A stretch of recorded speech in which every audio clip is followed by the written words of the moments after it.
There we go. Shalom, shalom. Shalom, shalom. All right. Today we got Yochanan Mckenney, man of the hour. Shalom. All right. Let's dive right in.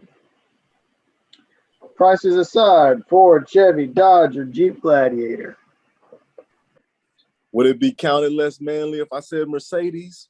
But no, on the sidebar, Chevy. I guess only if you go for that big boxy Mercedes SUV. Can't think of the name of it right now. I mean, I might have went for that off-road Bentley too. Okay. just came out with that here in a few years. Chevy. I don't know you. Hey man, I don't know. The more research I've been doing, I've been seeing people step inside of Fords and their hair start growing. Yeah. Found on the road dead. Yeah, if I had if prices were really aside, you could probably talk me into a GMC, but they're just so ridiculously priced. I find Ford's reliability and stuff, but it's my understanding Chevy's right there with them. It's just a style preference for most men, I think, because they're all doing what 200,000-300,000 miles now, so yeah, can't really kill them. Where would be your perfect place to live and why? My perfect place to live. I have to say I'm living it. I love the state of West Virginia. Shenandoah River, Blue Ridge Mountains. Yeah, okay. Mountain Mama, man. Take me home. Country roads. But I would really like to get out towards, there's a little town called Farmington, West Virginia. And that's actually where I grew up with my grandmother. It's quiet, it's peaceful. I want to be in a situation where the only time I hear the lawnmower is when I run it. Oh. I want peace and quiet, man. I want to hear the birds. Like somebody's done with the suburbs, huh? I'm done with the suburbs. I'm done with it. It seems to be a thing that's common amongst the real men. They want their space. They want that privacy. Elbow room, it just room to breathe. I stick your foot out the window and you're in your neighbor's house. It's just not right. Yep. Favorite offensive and defensive technique or weapon? I think it depends on the situation. I hope I don't get in trouble for this. I'm an AR guy. Most of us are. I'm an AR guy. I also still like revolvers. I like revolvers more than 9. I like the Judge. I like the 357. I like revolvers. Technique, though. I think that one depends on the situation, too, because, I like to roll MMA. Just a little bit of self-defense to get somebody off of me long enough so I can get away. What's the number one issue facing men today? Toxic masculinity. Really? No, I'm joking, man. I was gonna say that. Let me stop. The number one issue facing men today is I can only speak for my culture, right? I mean, I know we're all Israelites. I know we're all with that one culture, but the Black culture has an issue with men being raised by women. So they don't have an example of a man. So they have tendencies to have emotional qualities as a woman or of a woman. Emotional outbursts, anger. I mean, they can't control themselves like men used to. So I think the number one issue facing Black men is being raised by a woman. Now, some women have done a great job. I'm not saying, but a woman cannot raise a man. They can do the best that they can, but they can't make men men. Whether you're Black or white or Asian or whatever, masculinity in and of itself, you can, if you look at it at a state of mind and if I can go as far as to say energy, you deviate from that, you are in that emotional feminine state. There is no middle ground. You either are one or the other. Right. And so I find a lot of issues that women have with their men, whether they're a beta or a delta or, whatever, gamma, it's because they've stepped out of that state of mind. Mm-hmm. They're not acting. And so one, that pushes the woman to act masculine. Right. And you've already stepped down from your masculine. So you're now acting feminine. Right. You know, recently I had a conversation here that I was saying, you know, we've got to stay on our ends. I've got to stay masculine. You got to stay feminine, because what happens is over time, you know, you got the girl, you got the guy. Now you back off and you guys kind of level out, and there's this stupid middle ground where nobody's happy. Mm-hmm. You got to get back in your places and stay there, because they're there for a reason. Those roles don't mix and they don't cross for a reason. Right. That's the way it was created. So yeah, I agree with you, you know, but how do you stay in that masculine when you don't even know what that is? Right. It's a big problem. I agree with you. Yep. How much of the elements list have you accomplished? No, I was looking at that, and seem to be doing decent here. I didn't actually count it up though, but you know, I think that one thing that I could actually work on this elements list though is survival skills. As far as will, like, I want to get to the point like a Pete Rambo who can be dropped off in the middle of nowhere and make something out of nothing. Everybody says they can do it until you're out there. Now that's funny that you bring that name up, because in his interview, guess what he said about his favorite weapon? What's that? It wasn't an AR. What was it? He said the nearest thing I can grab. He said, I'm a clubber. Hey, that makes sense, man. He's straight caveman right there. hey, whatever works, right? That's funny.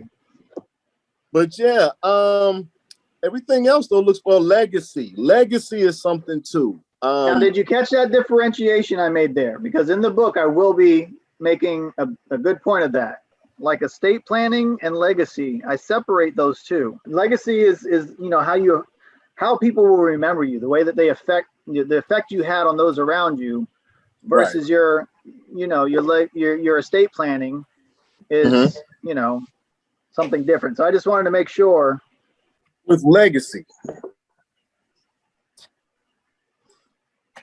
there is a question that I have for myself, which is, do I have the opportunity to leave my own legacy? The opportunity? Yes, the opportunity to leave your own legacy, because a lot of times people are lumped in a group, right? You're put in a box. When you step outside of that box, the only thing those people are going to remember is that you stepped out of that box. Anything else that you choose to do or accomplish to this group doesn't matter. Only thing they remember is you stepped out of that box.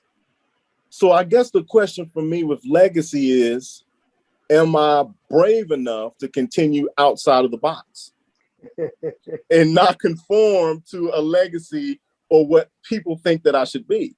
That in itself is leaving a legacy. I think if I'm reading what you're saying here correctly, the answer to your question is, are the ones you're trying to leave a lasting impression and memory on your friends, or are they what you've left behind?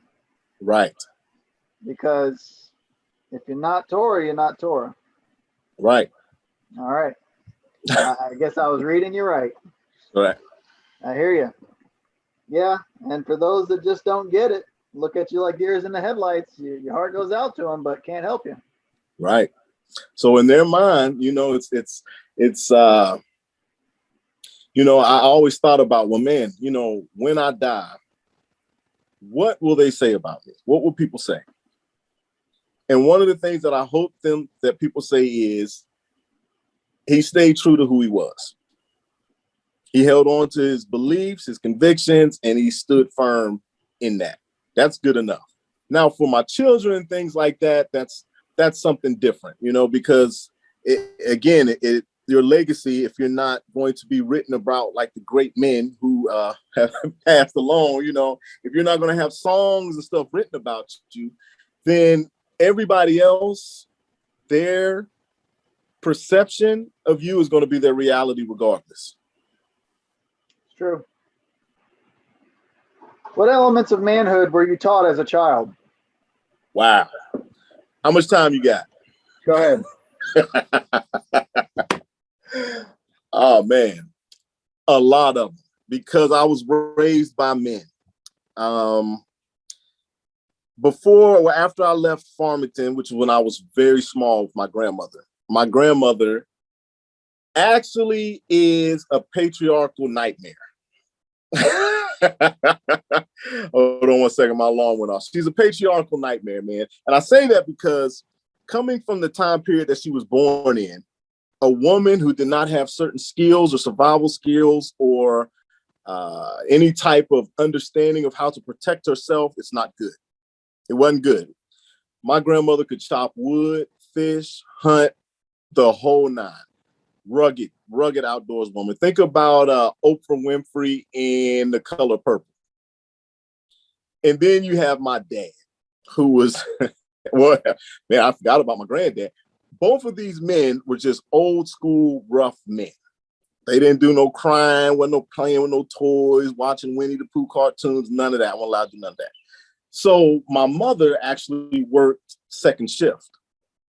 So that means that I was me and my dad all day, every day when I got home from school. All I was around was men. Men. I seen how men could fail. I see how men became men. And I also learned that being a man is more than just actions, it's also a state of mind. So I was raised with a lot of elements. I had an uncle, probably shouldn't tell this, but it's an interview. I'm open and honest. I had an uncle that instead of sending me to school, had me with him hustling the pool hall.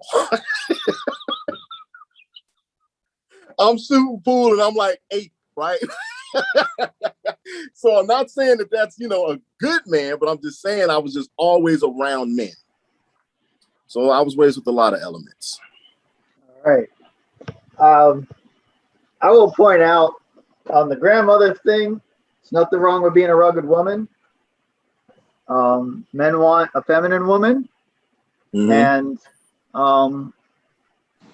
men want their space to lead. So if you're a rugged woman that's listening to this, or you have a rugged girl, understand there's nothing wrong with that. Tomboy, whatever you want to call what she is. Femininity takes work. You have to learn that, and you have to keep that up. And submission takes work. You have to choose, so where you start and where you end up, 2 very different things, and nothing wrong with either one. You probably blow me away with manhood statements more often than anybody else. I think the last one that I sat there, you said it, moved on, and I was like, man, he's right. Dang. Was somebody did something and then came to you and said, hey, this was a fully grown man, says, hey, what do you think about what I did?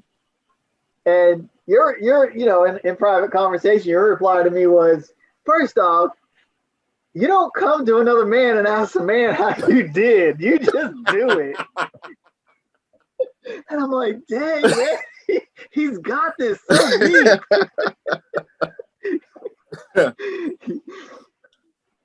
And I totally got it when you said it. I was like, yes, it's like men just do their thing, and not that they can't take correction or anything like that, but you own it from step one. This is what I'm doing. I'm going, and if you're going to give me advice, all right, fine, but don't be surprised when I say no or ignore you, because I already thought this out. I'm already picked my course. I'm staying to it. And, that stability, I'll touch back on masculinity and femininity as mindsets and energy. That I've heard it described as a woman is a flowing river, or femininity is a flowing river, and masculinity is a boulder stuck right in the middle. And that solidness, that immovability, while she's flowing and swirling and whirlpooling all around in her emotional tornado, you just saw it. This is where we're going. This is where we've been going. We're staying on course. Right. I hear what you're going through. I'll wait for you. Now that you calm down, let's get back on. Right. That's what they need. They need us so bad. Yeah. And, you know, just times they'll just throw stuff out there that's like, yeah, that's solid. Yep. so masculine. Had to throw that in there. What are the 3 greatest failures on your elements list? The 3 greatest failures. Let me see here. Or needs the most work. That needs work. Okay. Whichever applies. Okay. So I'm gonna say number 11. I think it's still number 11. Emotionally healthy. Really? I don't know what that looks like. Why is that? I don't know. I don't know what that looks like, because the way that I was brought up, the only emotion that was allowed was anger. Okay. You know what I mean? I find this interesting because the second most masculine thing that I can think of that pops into my head dealing with you was hearing you describe or talk about a situation that just happened, or just describe it in conversation and say, that's dysfunctional. Mm-hmm. I mean, you have an ability to dissect behaviors and mindsets so sharply, it impresses me every time you open your mouth. And I never used to use the word dysfunction a lot, but man, you highlighted that it's the perfect term for a lot of what we would talk about at that time. Uh-huh. And so, but with your answer of anger, yeah, of course, I totally understand where you're coming from now. Mm-hmm. Which I guess what I would say that I would need to work on is the fact that it's not that I get overly angry and can't control it. It's that every situation can be met 100%. I know a lot of people don't see that. I have to talk to myself a lot before. Say it again. Say it again. State it again. I said every situation has the ability or can be met with 100%. So it's like there's no halfway with this if you go there, you know? So it takes time sometimes to, and I'm not saying, you know, I'm crazy or scary, mad, nothing like that. I'm just saying that there's times where you have to sit, because your first emotion is, especially when it comes to masculinity, is I'm a man. You know, you don't talk to me like, that's the first thing that pops up. And then you have to realize, well, wait a minute. They're not saying that you're not. If you have 2 alphas, you're going to bump heads, and it can't always be met with aggression, right? So that and understanding exactly what is emotionally healthy, because there's times where we as men take situations and we bury it, or we put it in a box and we throw it away and we don't deal with it emotionally sometimes. And that can eat away at you on the inside and cause you to have more anger. Yeah, I get it. I was just having a conversation with Justin. We were talking about how women, hopefully not so many Torah women, but certainly the worldly women, just run off at the mouth, just pop off and say stuff that it's like, man, you deserve a pop in the lip right now. But of course, you know, the gentlemen don't reflect on that, and they've gotten used to that and they abuse it left and right. And he said to me, yeah, you know, I never got, why is that? Like, why can't they see it? I said, of course they don't see it. I said, between 2 men, pick any man. There's an unwritten code, a low-level threat of violence. Right. The women don't get that. The women don't have that. And so it's disrespect is nothing. Right. For us, disrespect comes with a correction a lot of times. and that correction is 50-50. You know what I mean? You win some, you lose some. So you can't. Right. Right. That's one of my greatest struggle or failures, especially in my younger days. But as I've, you know, gotten older, I've learned to deal with that. Let me see what else. Understand honor and authority structure. I always understood the authority structure, but honestly, rubbing elbows with you has taught me honor, how to honor. So working on that. I have at times the habit of being short-sighted. Because there's some people who can see the whole house built. Some people can just see the frame. Some people can just see the materials. Sometimes I only see the materials. And then when it's time to frame, I see the frame, but I don't see the end picture sometimes. Not all the times, but sometimes. So that's something else that I've been working on. I hear you. Especially when things get busy or you hit a hard spot, you kind of hone in, just trying to survive, trying to make it through, trying to make sure you're dotting your I's and crossing your T's, and you lose sight of the end. But I know for me as a Sigma male, we live in our head. The end goal, the end vision is literally, you give us 5 minutes of quiet, we're already there. I mean, we live there. But that comes with a lot of mental energy, introspection is huge for us. And Nahal has gotten to the point now where she's kind of accepted, we're not stopping, Right. Early on we were like, retirement plan.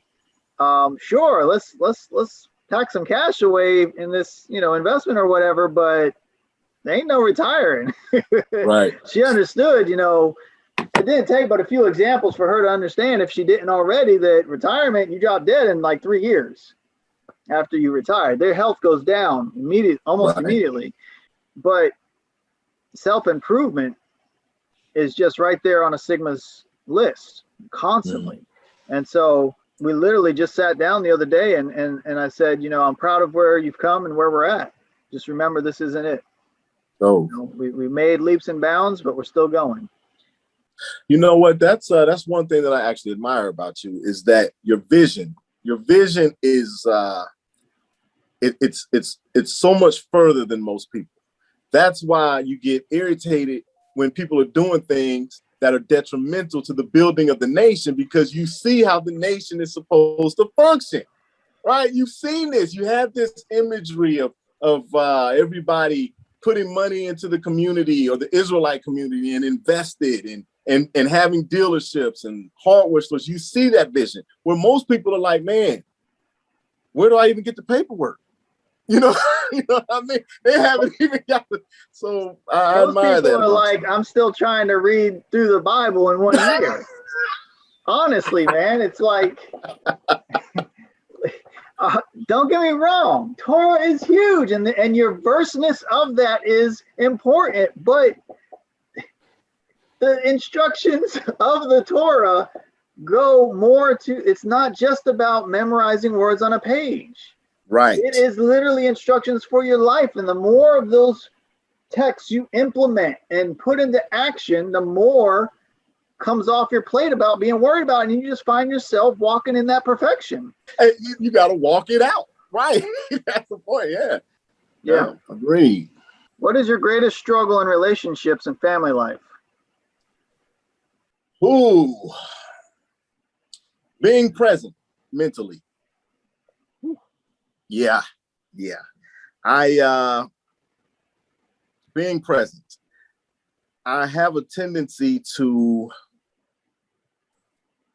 mentally not be present, which, obviously that causes problems. I have a tendency to allow, let me see, how should I put this? Try to give an example. I have a tendency. Is this where you got in trouble for having your head in the scripts too much? The opposite of what I was just talking about? That's one. That's one. Yeah, that's definitely one. And at one point in time, I used to put the ministry before family. I stopped doing that. But that took some work. Big problem with a lot of ministers. Yeah. Mm-hmm.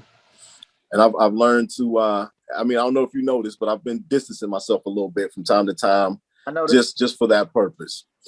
I also have a tendency to, I'm I'm a believer in sound advice, right? I'm a believer in giving sound advice.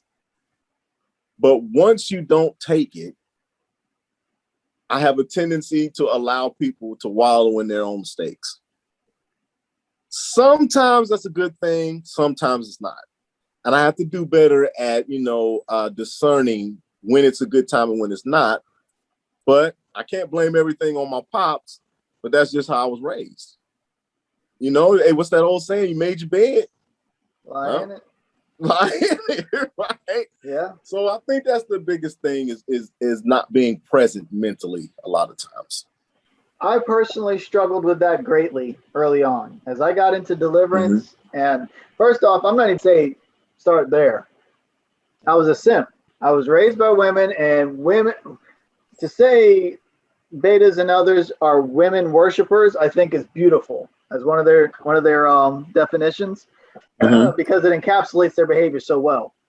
And I definitely was there for a long time. And I was very emotional in the sense that my compassion probably had the better of me. If you could wrap your mind around such a thing, an ungodly compassion.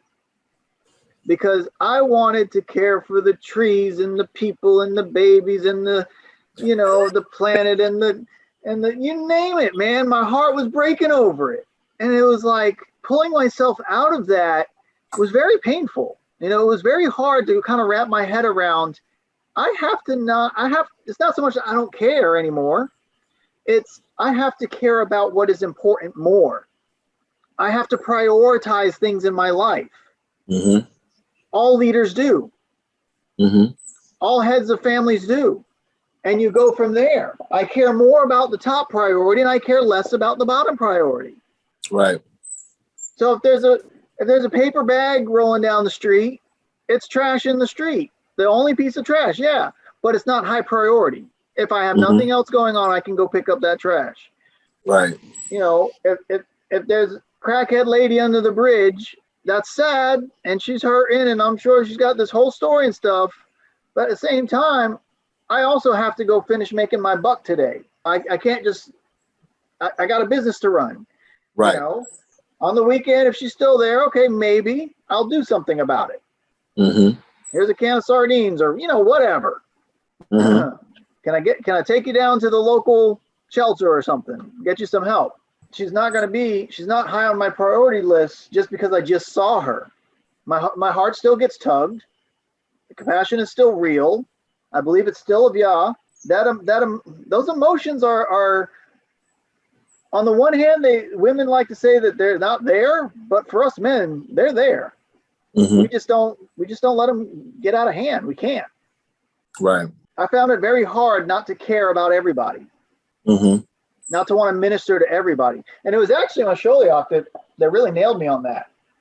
He pulled me aside one day and he's like, "You got a savior complex." I'm like, "What the heck is that?" And he broke it down for me, man, and it scared me.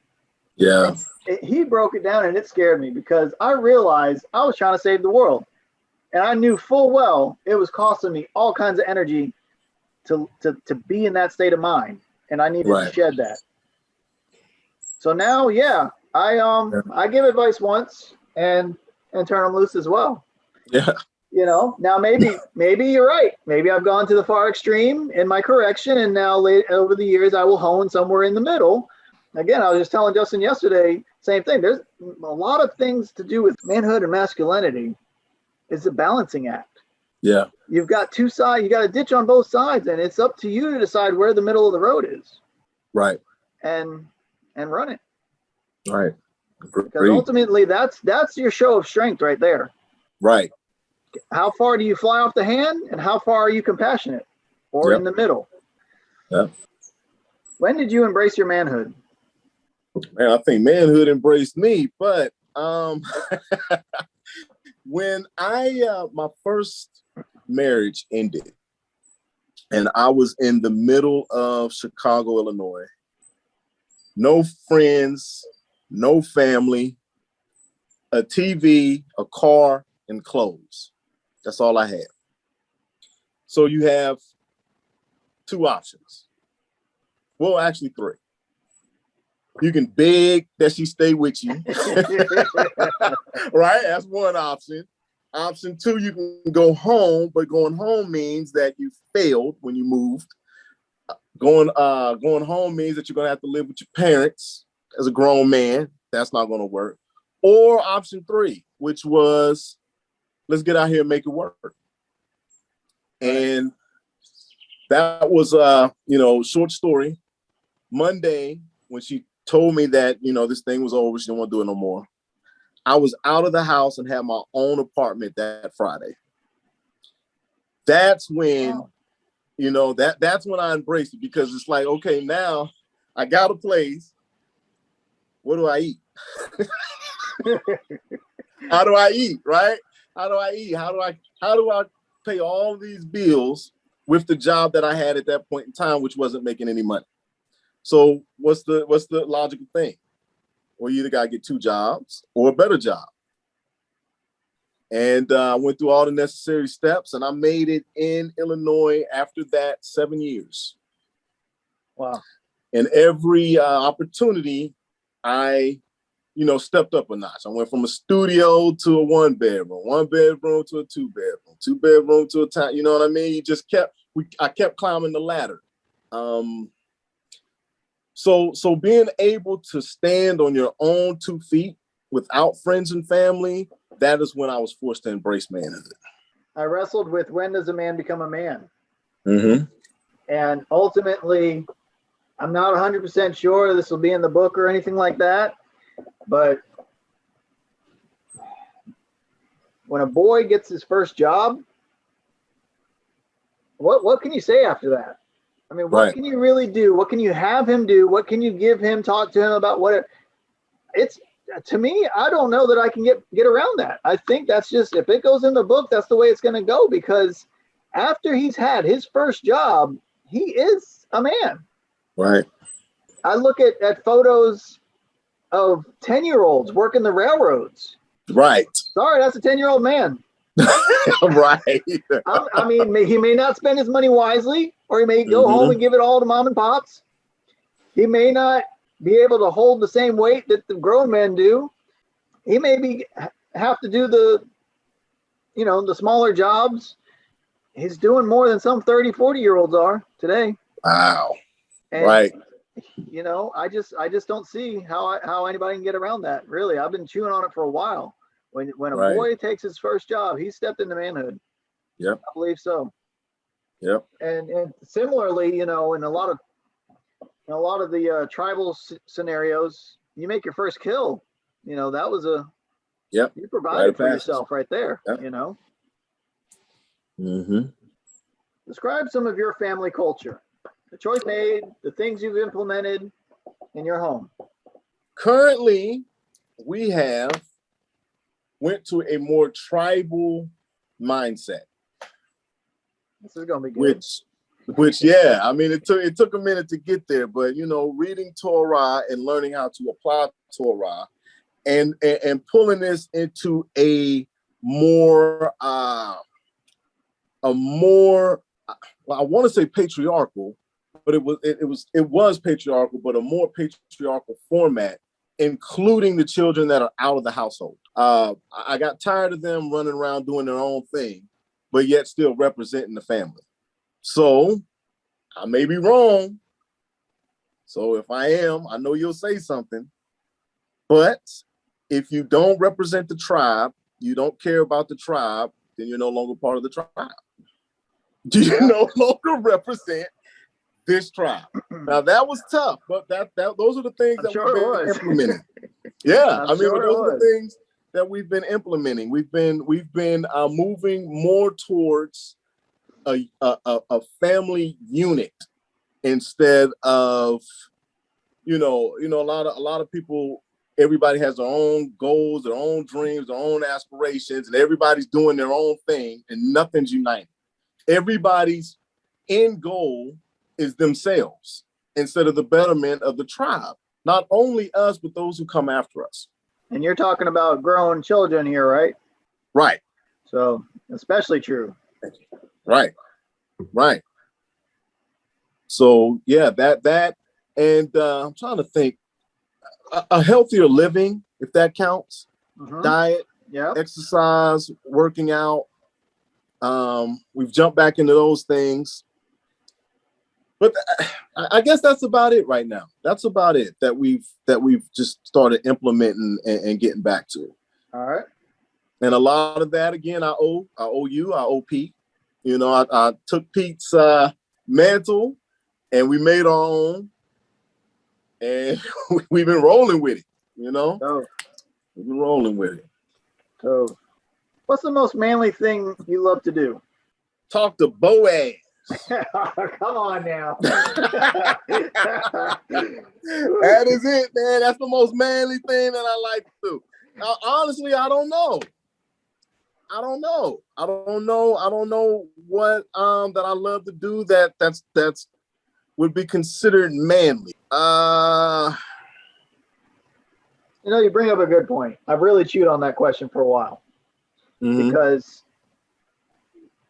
again, holding a job makes you a man, but beyond that, what is manly exactly? Is anything that can really encapsulate this is manly? Right. Whereas there can be more manly or less manly, maybe, but I mean, to each their own, really. Yeah. I mean, if you're a computer programmer and you're in a room of guys just pecking away at a keyboard, how do you gauge the most manliest guy in there? You know.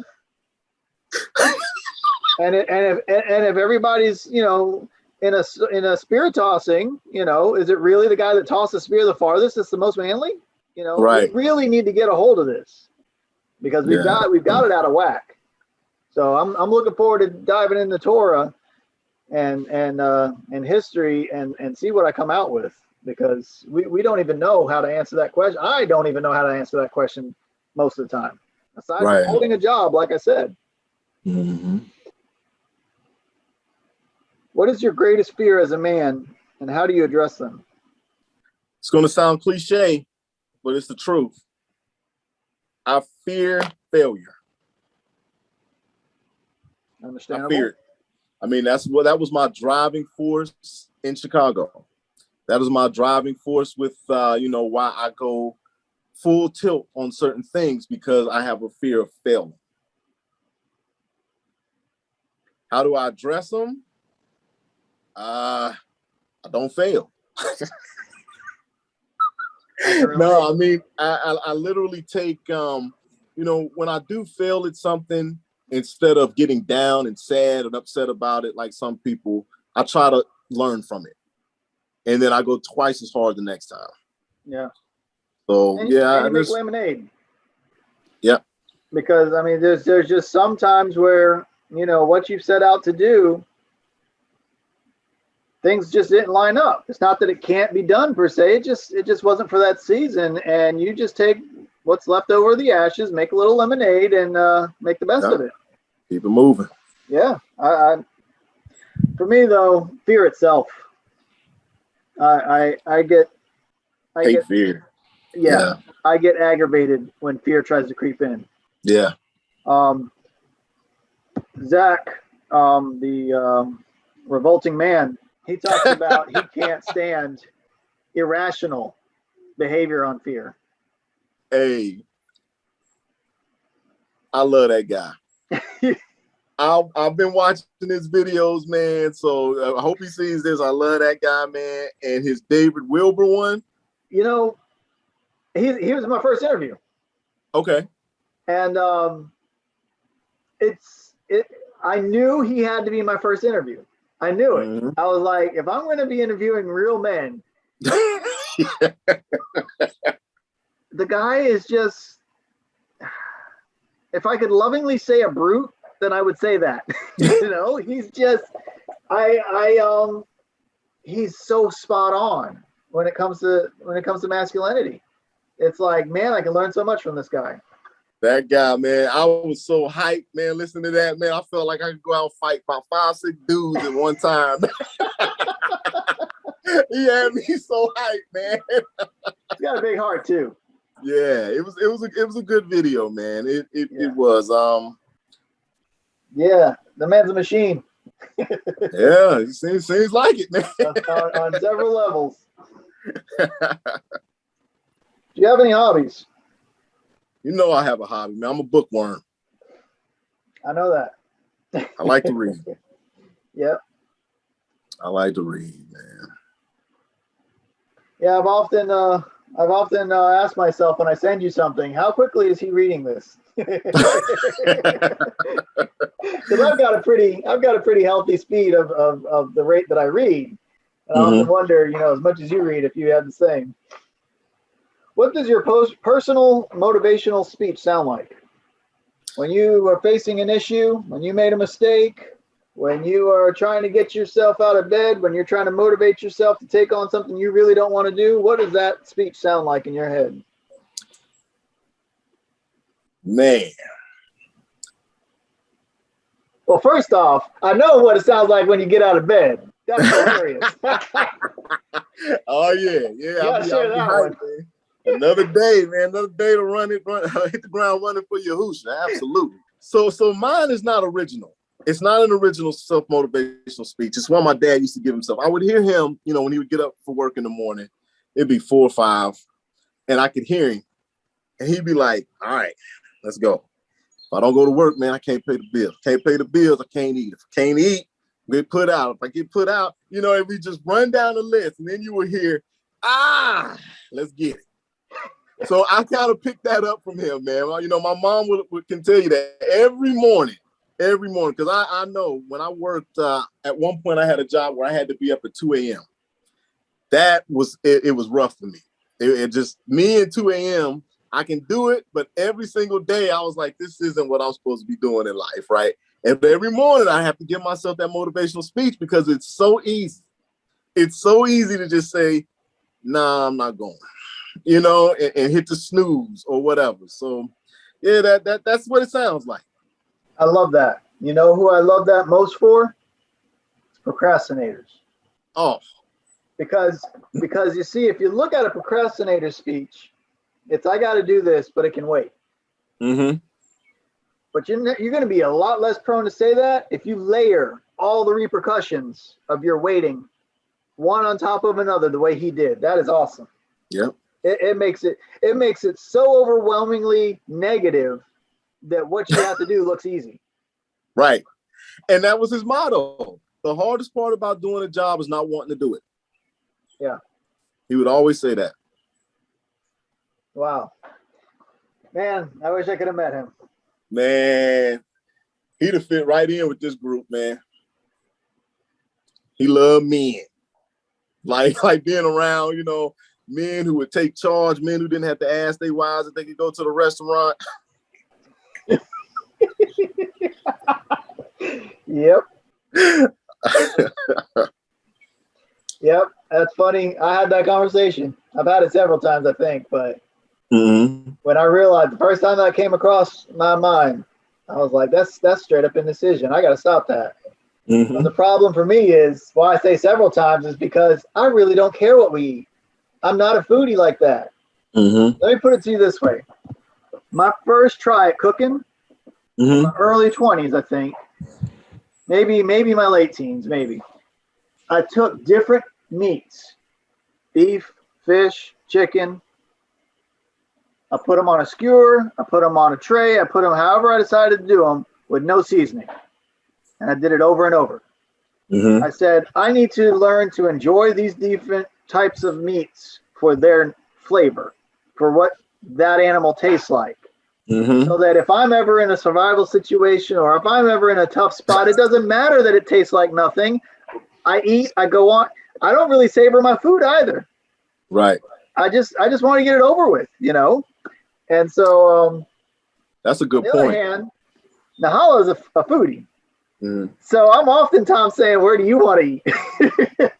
So I wrestle with that, It's like, is that indecision or is that me being courteous to her? Well, I wasn't referencing, where they want to eat. I'm saying, like, you got a group of guys and you're all at an outing with and you say, hey, we're going to go grab something to eat. And then you see the one guy, he has to veer off real quick. Hey, can I go with the guys and get some? That type of ass. No, you be like, hey, look, man, I'm going to go grab something to eat. I'll catch up with you later, Yeah, I miss that. that. Yeah, those guys, man. Woo. They got to get permission. Those guys will actually get on my nerves, to tell you the truth. They will. I have a hard time being around those guys because that rubs off on me, and that might be a little bit of that compassion thing I was telling you about earlier. Because I see you're about an idiot, and I want to help you.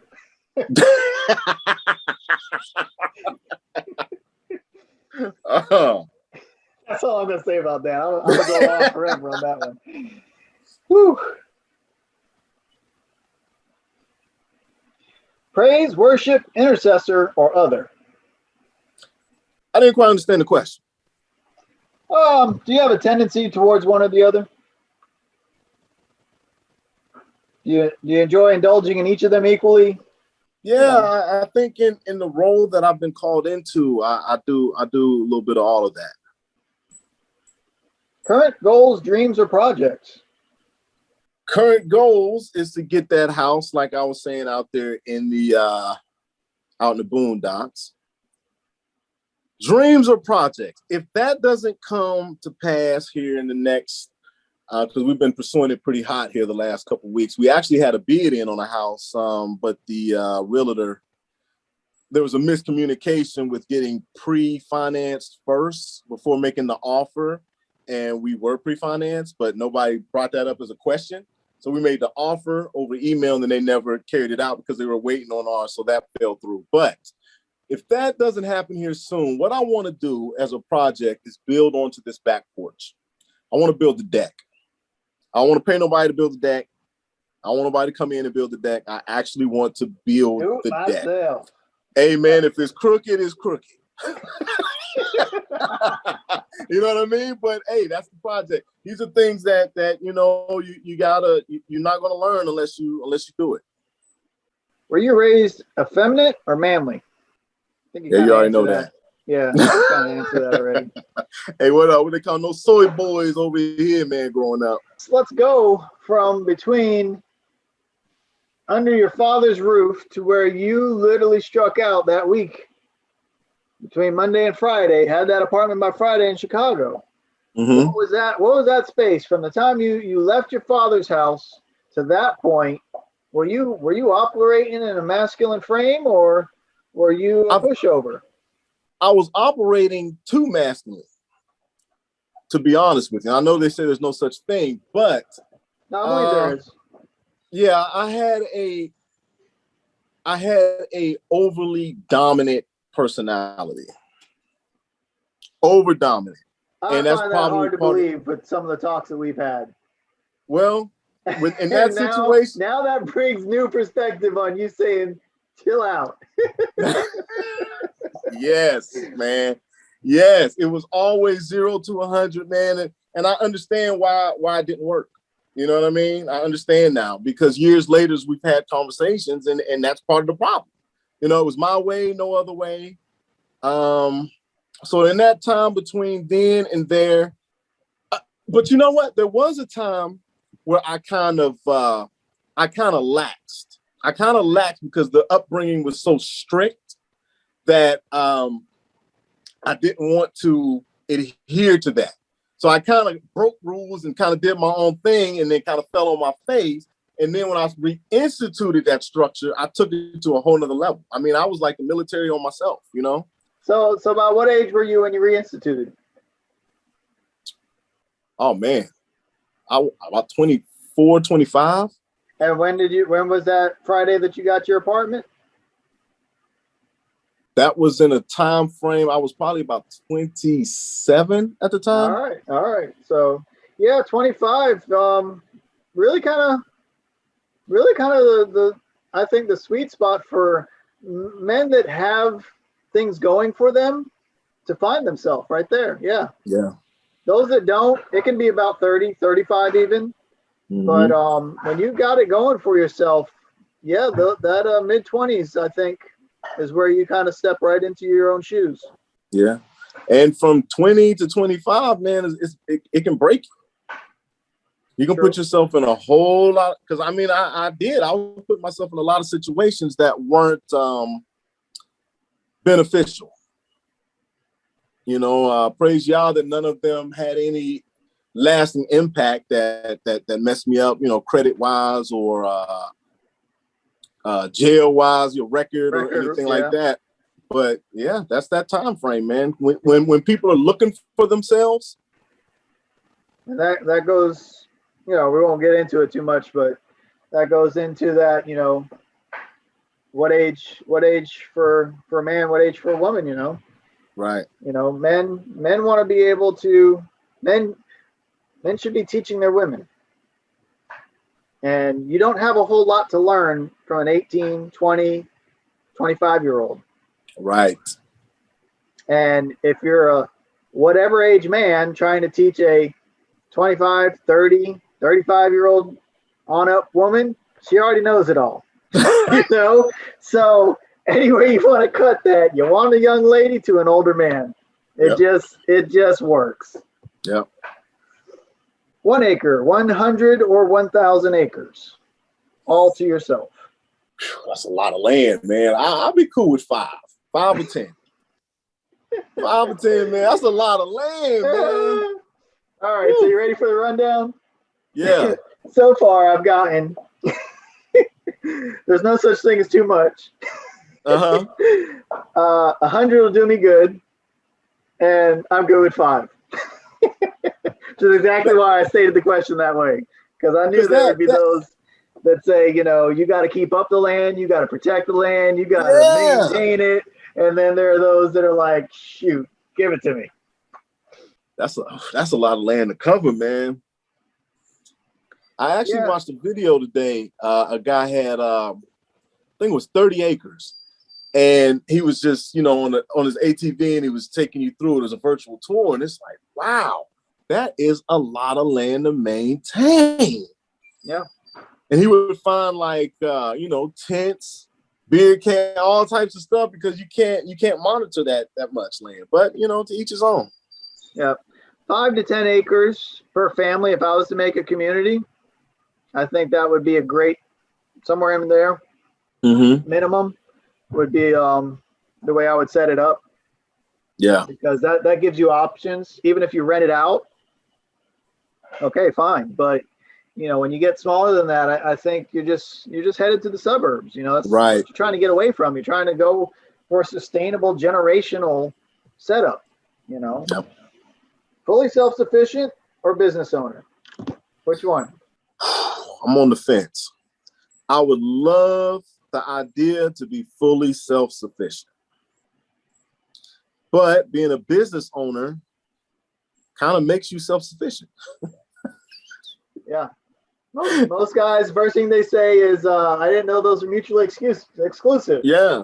But I break it apart just to kind of show who you are and how you think. But yeah, most of the guys want to go for the self-sufficiency. Yeah. Mm-hmm. Yep. But the options and the freedom that comes with a business owner can be just as appealing. Right.